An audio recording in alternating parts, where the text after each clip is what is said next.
Hello students, विश्व गुरु classes में आप सबका हार्दिक स्वागत है। आज की क्लास में हम लोग एक नया टॉपिक पढ़ेंगे जो फिजिक्स से लिया गया है, गति, मोशन। तो गति से संबंधित बहुत सारे बिंदु हैं, उन पर विस्तार से चर्चा करेंगे। जो आपको समझ में ना आए उस बारे में ज़रूर आप कमेंट में लिखिए। यदि क्लास पूरी देखने के बाद आपको सब कुछ समझ में आता है तो भी पॉजिटिव कमेंट लिखिए, लेकिन कुछ ना कुछ लिखिए ज़रूर।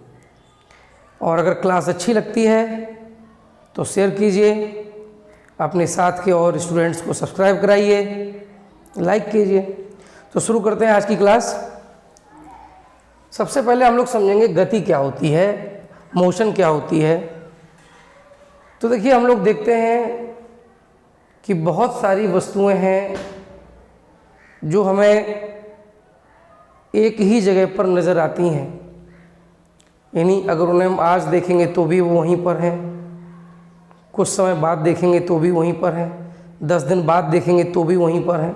जैसे मान लीजिए कोई पेड़ खड़ा है तो वो पेड़ अपनी जगह पर ही बना रहता है। तो सामान्यतः हम लोग ये मानते हैं कि वो पेड़ गति नहीं कर रहा है। क्यों नहीं कर रहा है? क्योंकि समय के साथ साथ उसकी स्थिति में कोई परिवर्तन नहीं हो रहा है। वहीं दूसरी तरफ हम मानते हैं, जैसे मान लीजिए कोई वाहन है, मान लीजिए कोई बस है, बाइक है, कार है, कोई भी वाहन है, वो समय के साथ साथ क्या करता है, लगातार अपनी स्थिति को बदलता हुआ चला जाता है। तो हम कहते हैं कि वो वस्तु गति कर रही है। परंतु सच ये है कि इस पूरे यूनिवर्स में कोई भी वस्तु स्थिर नहीं है। हर वस्तु गति कर रही है। आप उदाहरण के लिए समझ लीजिए, जैसे बात करते हैं ग्रहों की, तो ग्रह चक्कर लगाते हैं तारे के, ग्रह के चक्कर लगाते हैं उपग्रह, तारे चक्कर लगाते हैं आकाशगंगा के, आकाशगंगाएं चक्कर लगाती हैं ब्लैक होल के।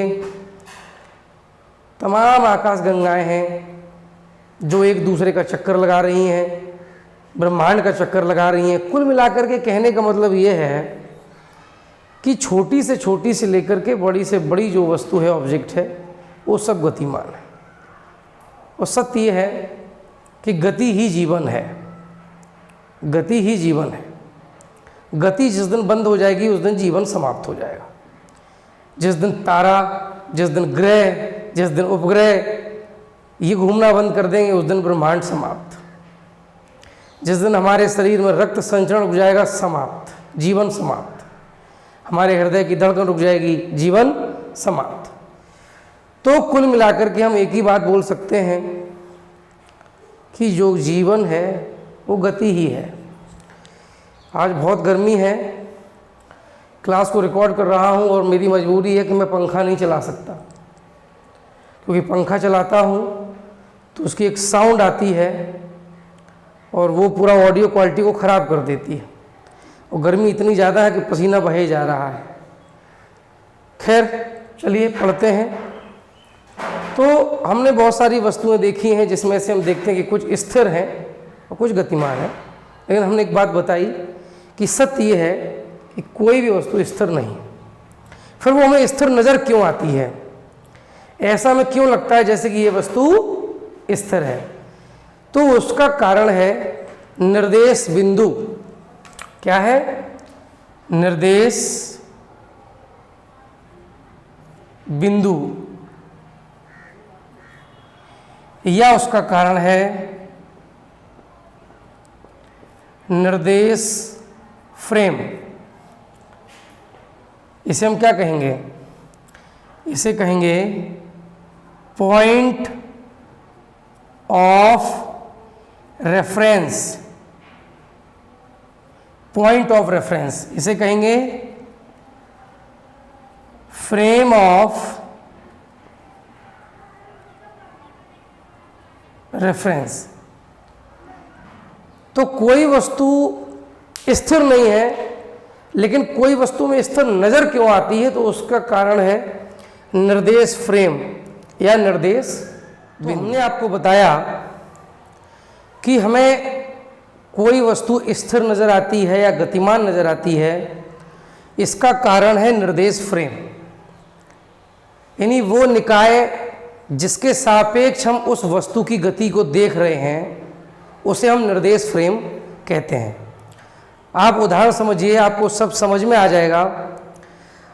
मान लीजिए कि कोई एक व्यक्ति है, वो एक बस में यात्रा कर रहा है, तो बस जो है अपनी चाल से लगातार जा रही है, यानी बस गतिमान है। अब उसमें जो बैठा व्यक्ति है वो अपने साथियों को देखेगा जो उसके साथ में बैठे हुए हैं बस में, तो वो उनको स्थिर अवस्था में देख पाएगा। वो बैठे हुए यात्री उसको गतिमान नज़र नहीं आएंगे। वहीं पर एक व्यक्ति अगर सड़क पर खड़ा है तो उसे न केवल वो बस गतिमान दिखेगी, बल्कि उसमें बैठे हुए सभी यात्री भी गतिमान नज़र आएंगे। अब यहाँ पर दो व्यक्तियों की मैंने चर्चा की, एक वो व्यक्ति जो बस में बैठा है, एक वो व्यक्ति जो बस के बाहर सड़क पर खड़ा है। अब जो व्यक्ति सड़क पर खड़ा है वो उस वस्तु को, यानी कि बस को पृथ्वी के सापेक्ष देख पा रहा है, तो उसके लिए जो निर्देश फ्रेम है वो होगी पृथ्वी। तो धरती के सापेक्ष वो देख पा रहा है कि बस लगातार आगे बढ़ रही है, उसकी स्थिति बदल रही है, यानी वो गतिमान है। और बस में बैठे हुए सभी यात्रियों के साथ भी वही हो रहा है, तो वो भी गतिमान है। जबकि जो व्यक्ति बस के अंदर बैठा है उसके लिए निर्देश फ्रेम का काम कौन करेगा, वो बस।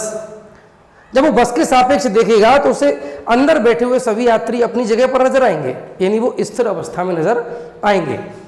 तो इसी तरह से जो पेड़ है वो हमें स्थिर नजर क्यों आ रहा है, क्योंकि पेड़ को हम पृथ्वी के सापेक्ष देख पा रहे हैं, तो पृथ्वी के सापेक्ष वो स्थिर है तो हम भी स्थिर हैं, इसी नाम में वो गतिमान नजर आ रहा, ना हम किसी और को गतिमान नजर आ रहे हैं। कहने का मतलब है ये कि अगर हम आज अंतरिक्ष से देखें तो हमें पृथ्वी जो है चक्कर काटते हुए नजर आएगी, घूमते हुए नजर आएगी, गति करते हुए नजर आएगी। और जब पृथ्वी घूम रही होगी तो पृथ्वी के साथ जुड़े हुए सभी वस्तुएं, जितने भी निकाय हैं वो सब घूम रहे होंगे, यानी वो भी गति कर रहे होंगे। तो कोई वस्तु स्थिर नहीं है, केवल वो स्थिर इसलिए दिखती है क्योंकि जो निर्देश फ्रेम है वो उसके सापेक्ष स्थिर अवस्था में दिखाई दे रही है, अदरवाइज कोई भी वस्तु स्थिर नहीं है। तो कहने का मतलब मेरा ये है कि गति स्वाभाविक है, नेचुरल होता है। मोशन एक नेचुरल चीज है, होती है, कोई भी वस्तु स्थिर नहीं होती, ठीक है, चाहे वो सजीव की बात कर लो चाहे निर्जीव की बात कर लो। अब गति कभी क्या होता है, अनियंत्रित हो जाती है। जैसे सुनामी आ जाती है तो उस समय क्या होता है, जो जल की गति है वो अनियंत्रित है, अनियमित है, कहीं भी चला जाएगा, किसी भी चाल से चला जाएगा, किसी भी वेग से चला जाएगा। आंधी आती है, तूफान आते हैं, अनियंत्रित गति हो जाती है। बाढ़ आती है, पानी की गति अनियंत्रित हो जाती है। तो अनियंत्रित गति जो होती है या जो अनिश्चित गति होती है वो हमारे लिए हानिकारक हो सकती है। वहीं पर जो नियंत्रित गति होती है या जो निश्चित गति होती है वो हमारे लिए लाभदायक होती है। जैसे नदी की जलधारा जब अपने सामान्य वेग से चल रही होती है तो हम बांध बना करके क्या करते हैं, उससे विद्युत का उत्पादन कर सकते हैं। तो वो उसका उपयोग हम लोग सकारात्मक कार्यों में कर सकते हैं। अब गति क्या है, तो समय के साथ साथ स्थिति में होने वाला परिवर्तन ही गति होता है। तो जिस वस्तु की स्थिति में परिवर्तन हो रहा है वो गतिमान है। और मैंने आपसे कहा कि हर वस्तु गतिमान है, बस निर्देश फ्रेम बदलने की आवश्यकता है, ठीक है। हाँ, लेकिन फिजिक्स में ये क्लियरली आपको आगे भी, आप जब हायर क्लासेस पढ़ेंगे तो आपको पता चलेगा कि निर्देश फ्रेम बहुत महत्वपूर्ण बात होती है। किसी भी वस्तु को गतिमान माना जाएगा या स्थिर माना जाएगा, ये निर्देश फ्रेम ही तय करता है, ठीक है। चलिए, तो अब बात करेंगे गति क्या होती है। हमने समझ लिया गति अनियंत्रित भी होती है, नियंत्रित भी होती है। अब यहां पे क्या हो रहा है कि गति को हमने दो प्रकार से लिखा हुआ है, एक है एक समान गति, एक है असमान गति। यूनिफॉर्म मोशन है और ये नॉन यूनिफॉर्म मोशन, एक समान असमान। अब ये क्या है एक समान और असमान, तो इसको आप ऐसे समझ लीजिए, हो क्या रहा है कि एक वस्तु लगातार समय के साथ साथ अपनी स्थिति को बदल रही है। एक वस्तु है जो लगातार समय के साथ साथ अपनी स्थिति को बदल रही है, यानी क्या होगा, ये समय के साथ साथ दूरी को तय करेगी। तो हमने मान लिया कि ये वस्तु पहले 1 सेकंड में 50 मीटर दूरी तय करती है, फिर अगले 1 सेकंड में ये फिर से 50 मीटर दूरी तय करती है, अगले 1 सेकंड में ये फिर से 50 मीटर दूरी तय करती है। इसका मतलब ये हुआ कि एक निश्चित समयांतराल में बार बार तय की गई जो दूरी है वो समान है, तो ऐसी गति को हम कहेंगे एक समान गति। एक समान गति के लिए एक शर्त है कि जो समयांतराल होना चाहिए, जो समयांतराल होना चाहिए वो सूक्ष्म होना चाहिए, छोटा होना चाहिए। यानी आप एक समान गति को यदि आप परिभाषित करना चाहें या उसकी व्याख्या करना चाहें तो उसके लिए समयांतराल आपको 1 सेकंड लेना पड़ेगा या इससे भी छोटा। आप 1 घंटा समयांतराल लेकर के एक समान गति को परिभाषित नहीं कर सकते, उसकी व्याख्या नहीं कर सकते, क्योंकि 1 घंटा एक लंबा समयांतराल होता है। वो इतने लंबे समयांतराल में एक समान गति की व्याख्या नहीं हो सकती। तो एक समान गति के लिए सबसे ज्यादा जरूरी बात है कि जिस समयांतराल में आप दूरियों का मापन कर रहे हैं वो एक सूक्ष्म समयांतराल होना चाहिए। ऐसा क्यों होना चाहिए वो आपको अभी समझ में आ जाएगा जब हम असमान गति की बात करेंगे। ठीक है, तो एक समान गति में क्या हो रहा होता है कि जो वस्तु है वो एक निश्चित समयांतराल में समान दूरियां तय कर रही होती है, और ऐसी गति को हम कहेंगे एक समान गति।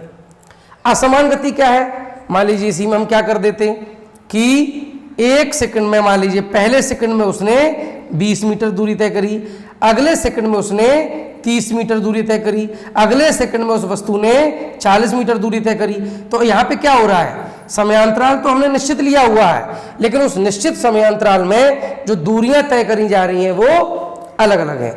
तो ऐसी गति को हम कहेंगे असमान गति।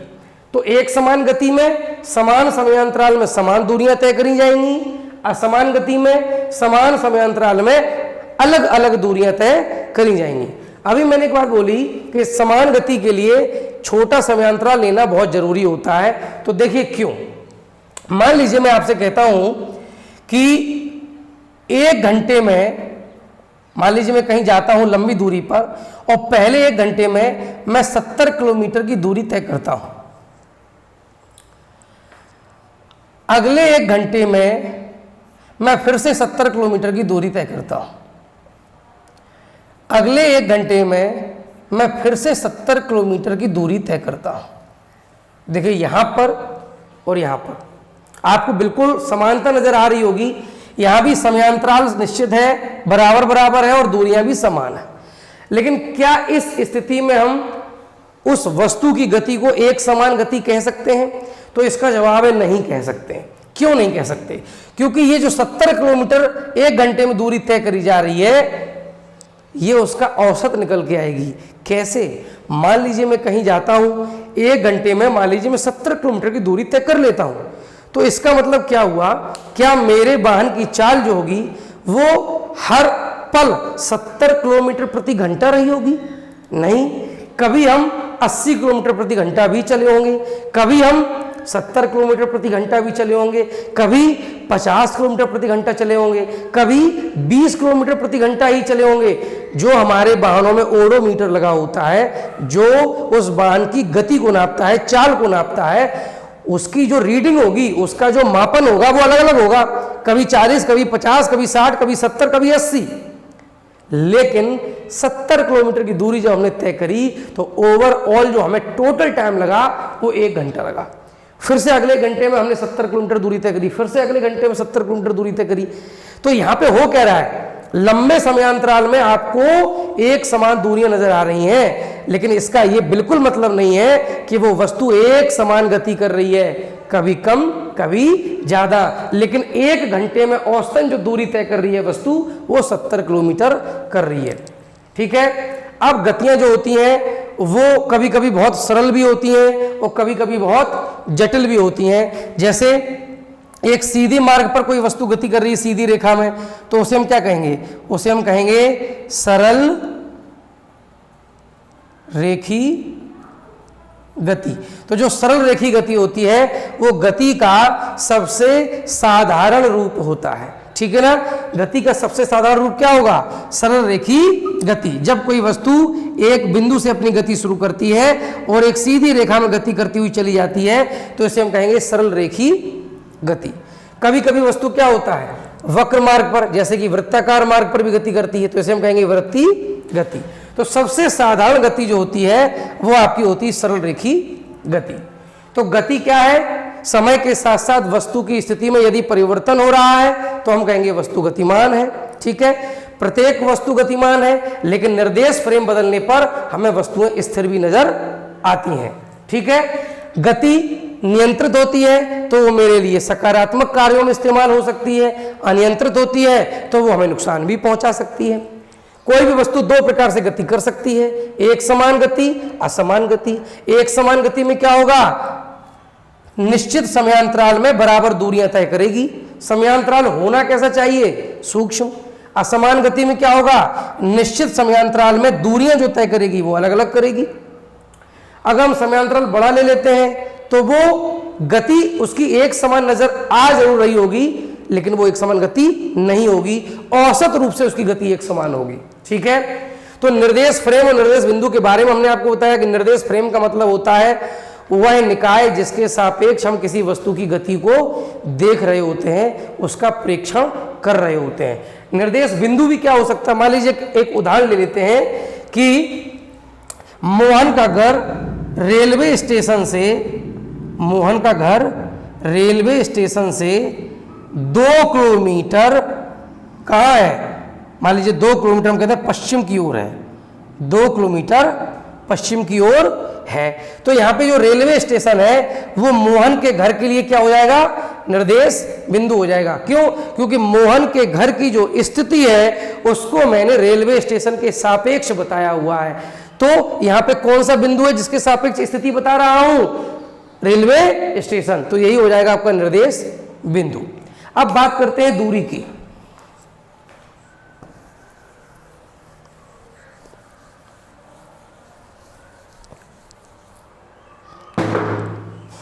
देखिए, मान लीजिए एक वस्तु ए से गति प्रारंभ करती है और वो कुछ समय बाद बी पे पहुंच जाती है। मान लीजिए ए से बी तक की दूरी मान लेते हैं 50 मीटर है। कुछ समय बी से वो सी पर पहुंच जाती है और ये भी दूरी मान लेते हैं कितनी है? 50 मीटर है।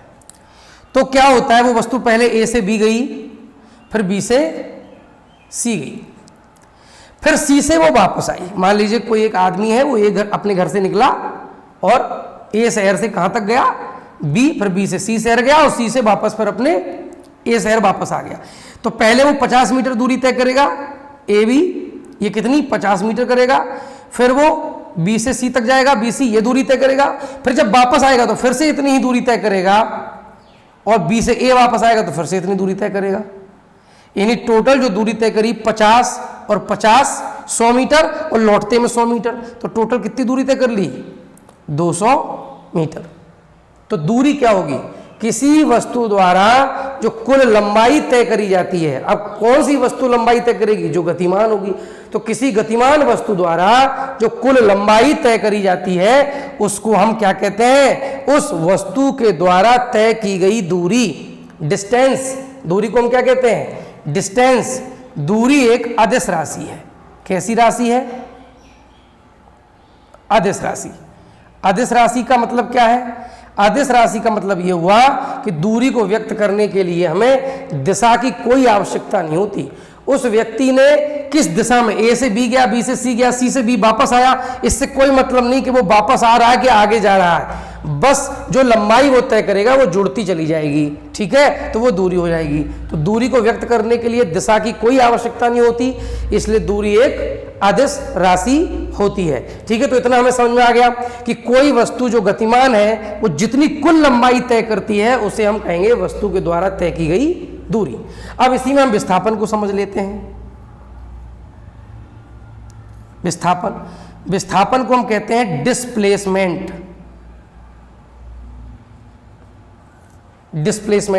अब विस्थापन क्या होता है? देखिए, अगर हम इसी स्थिति को दोबारा से मानते हैं कि ए से बी गया, फिर बी से सी गया और सी से बी आया और बी से फिर वापस ए आ गया, तो उसका विस्थापन कितना है? तो मैं आपको बता दूं कि विस्थापन जो होगा वो कितना होगा? 0 होगा। जबकि दूरी कितनी है? 200 मीटर और विस्थापन कितना है? 0। क्यों? क्योंकि विस्थापन से तात्पर्य होता है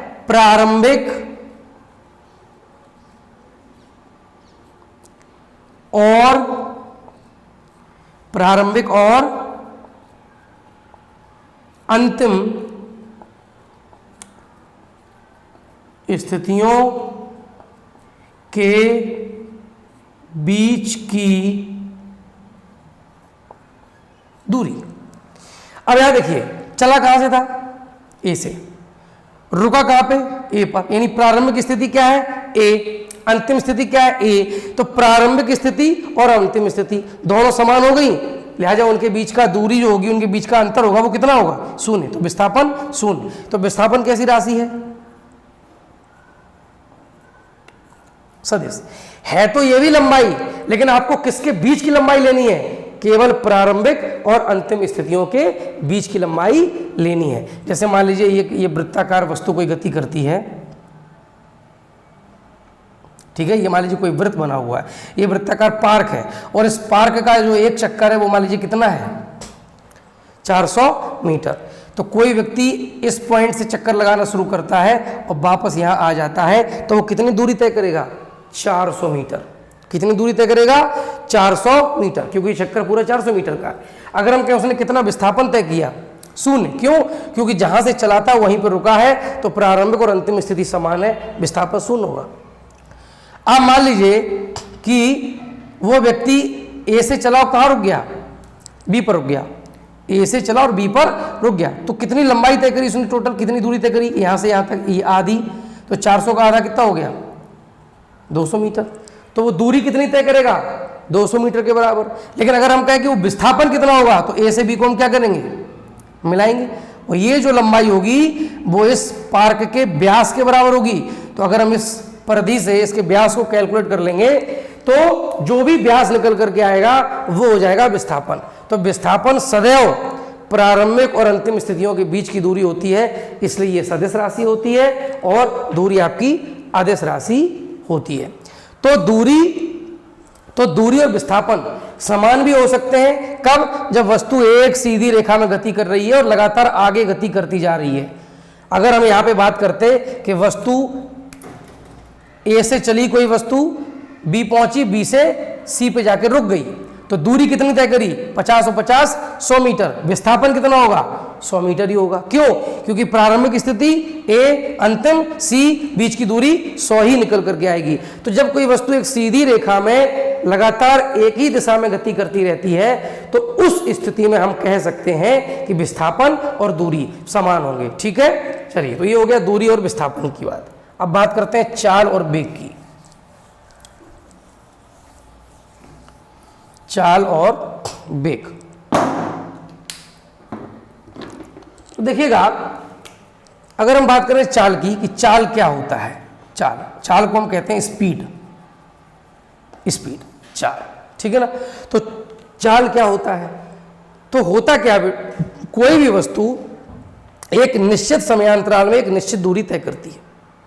मान लेते हैं कि किसी वस्तु ने टी समयांतराल में, समयांतराल कितना है? टी समयांतराल में उस वस्तु ने कितनी दूरी तय करी? एस।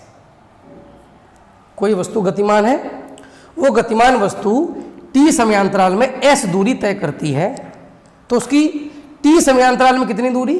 एस दूरी। तो फिर एकांक समय में हो जाएगा एस बटे टी, और इसी को हम कहेंगे चाल। क्या कहेंगे? चाल। तो चाल बराबर क्या हो जाएगा? एस बटे टी, यानी दूरी बटे समयांतराल। आप ऐसे समझिए, एक वस्तु है वो 10 सेकंड में मान लेते हैं कि 200 मीटर की दूरी तय करती है।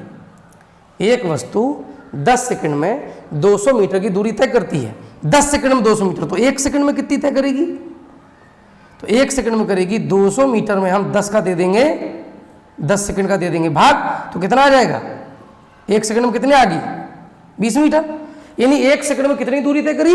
20 मीटर। तो चाल हो जाएगी 20 मीटर प्रति सेकंड। 20 मीटर प्रति सेकंड, यानी 1 सेकंड में कितनी दूरी तय कर रही है वो वस्तु? 20 मीटर। इसे हम कहेंगे चाल। तो चाल का मात्रक क्या होगा? मीटर प्रति सेकंड या किलोमीटर प्रति घंटा।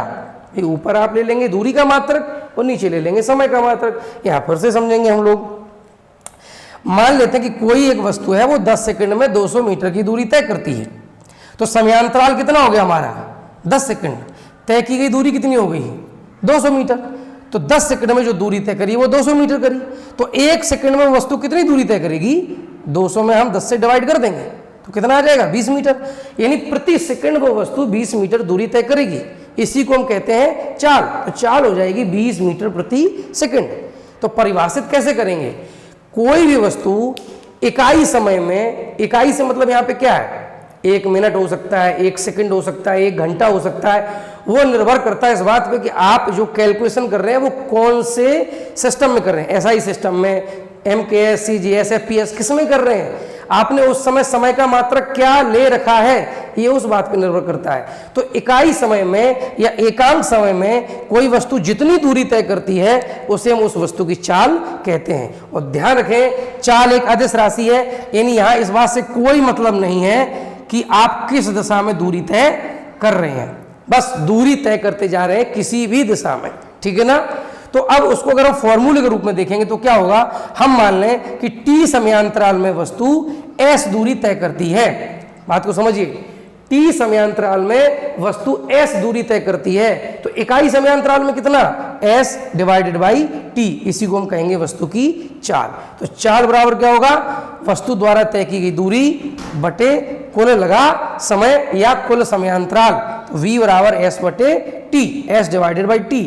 तो दूरी का मात्रक मीटर भी हो सकता है, किलोमीटर भी हो सकता है, वो कुछ भी ले लेंगे। और t समय का मात्रक सेकंड, घंटा, जो भी आप लेना चाहें। तो जो MKS पद्धति में अगर हम बात करें तो दूरी का मात्रक होता है मीटर और समय का मात्रक होता है सेकंड। तो चाल का मात्रक हो जाएगा मीटर प्रति सेकंड, ठीक है। तो ये चाल होगी।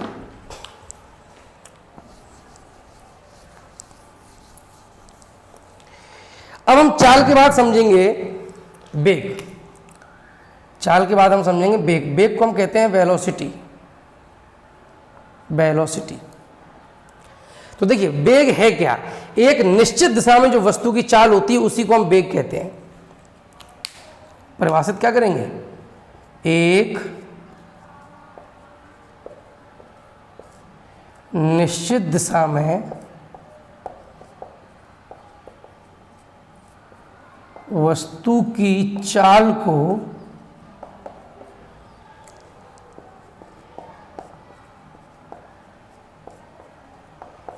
उस वस्तु का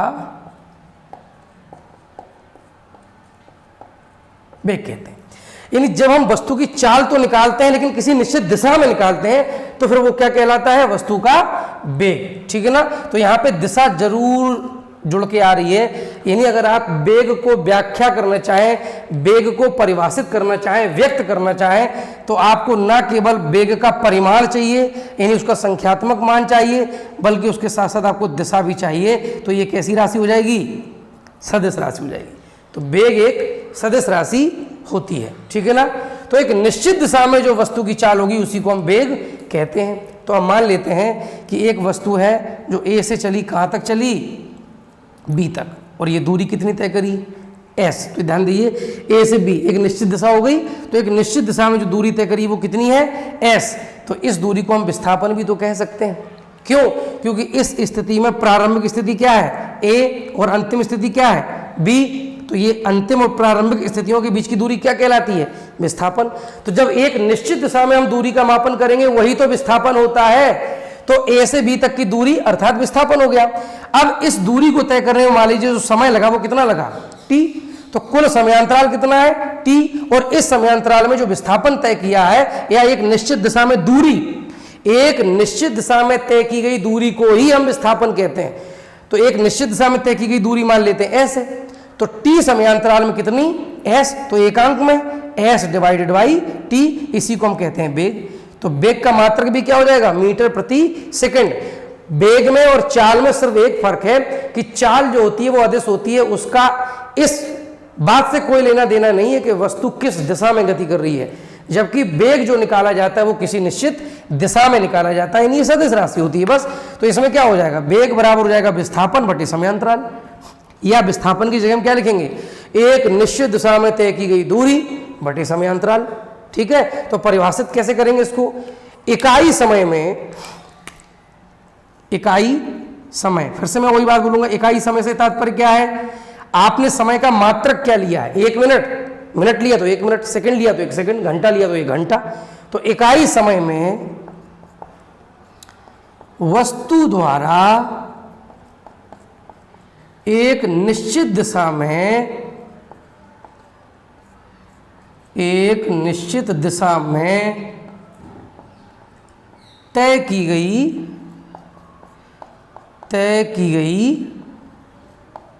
दूरी को क्या कहेंगे, वस्तु का वेग कहते हैं, वस्तु का वेग कहते हैं। ठीक है ना, तो इकाई समय में किसी वस्तु द्वारा एक निश्चित दिशा में तय की गई दूरी को वस्तु का वेग कहते हैं। इसका भी मात्रक हो जाएगा मीटर प्रति सेकंड। अब वस्तु जब गति करती है तो ये देखा जाता है कि उसकी जो दिशा है, देखिए वेग में दोनों चीजें हैं, दिशा भी है और परिमाण भी है, क्योंकि ये सदिश राशि है। अगर परिमाण बदलेगा तो भी वेग बदलेगा, यदि गति की दिशा बदलेगी तो भी वेग बदलेगा। तो वेग में जो परिवर्तन है वो कब होता है, जब वस्तु भले ही एक समान चाल से गति कर रही हो, लेकिन यदि उसकी गति की दिशा परिवर्तित होगी तो वेग बदल जाएगा। या दिशा ना बदले, जो चाल का परिमाण है, जो चाल का मान है वो बदले तो भी वेग बदल जाएगा। तो वेग में परिवर्तन होगा, और वेग परिवर्तन की दर को हम त्वरण कहते हैं। त्वरण देखिए लिखा है त्वरण। त्वरण क्या होगा, अगर हम त्वरण को परिभाषित करें तो कैसे करेंगे, त्वरण का मतलब होगा वेग परिवर्तन की दर। त्वरण का मतलब क्या होगा, वेग परिवर्तन की दर को त्वरण कहते हैं। वेग परिवर्तन की दर को हम त्वरण कहते हैं। मतलब क्या हो रहा है, वेग में परिवर्तन हो रहा है, किसके साथ, समय के साथ। वेग में परिवर्तन हो रहा है समय के साथ। मान लेते हैं कि किसी वस्तु का शुरू में वेग कितना है, u, यानी ये है प्रारंभिक वेग। कैसा वेग है, प्रारंभिक वेग। और t समय बाद उसका वेग कितना हो जाता है, v। तो ये क्या है, अंतिम वेग। शुरुआत में वेग कितना था वस्तु का, u, t समयांतराल के बाद कितना हो गया, v। तो ये वेग बदल रहा है। तो कितने समय में वेग बदला, t समय में। कितना बदला, कितना था u, कितना हो गया v, बदला कितना, v माइनस u। तो जो वेग परिवर्तन होगा, वेग परिवर्तन, उसको हम डेल्टा भी लिख सकते हैं। डेल्टा जो है चेंज को, परिवर्तन को प्रदर्शित करता है। तो डेल्टा v जो होगा वो हो जाएगा v माइनस u, अंतिम वेग माइनस प्रारंभिक वेग। और कितने समयांतराल में ये हुआ, t समयांतराल में। तो दर का मतलब होता है, जैसे हम कहें वेग परिवर्तन की दर, इसका मतलब हुआ कि इकाई समय में होने वाला वेग परिवर्तन। तो t समय में वेग परिवर्तन कितना हुआ, v माइनस u। तो इकाई समय में v minus u divided by t, और इसी को हम कहते हैं त्वरण। और त्वरण को हम किससे प्रदर्शित करते हैं, a से। तो त्वरण a बराबर होता है वेग परिवर्तन v minus u divided by t। t वो समयांतराल है जिसमें वेग में परिवर्तन हुआ। इस टॉपिक पर बड़ा विस्तार से हम चर्चा करेंगे, बहुत रुचिकर है, बहुत इंटरेस्टिंग है। और मैं वादा करता हूं आप जब पूरा टॉपिक पढ़ लेंगे एक बार, जब मैं खुद बोल दूंगा कि आज ये टॉपिक समाप्त हो गया, उसके बाद इस टॉपिक से संबंधित कोई समस्या आपके सामने कभी भी नहीं आएगी। मैं बहुत स्लोली इस टॉपिक को कवर करूंगा, एक एक टॉपिक को, एक एक पॉइंट को बहुत डीपली विस्तार से समझाते हुए आगे बढ़ूंगा। तो आज जो चर्चा करिए ठीक है, आगे जो आने वाली क्लासेस उनमें और विस्तार से इस पर हम चर्चा करेंगे। ठीक है, तो आज की क्लास को यहीं समाप्त करते हैं। धन्यवाद।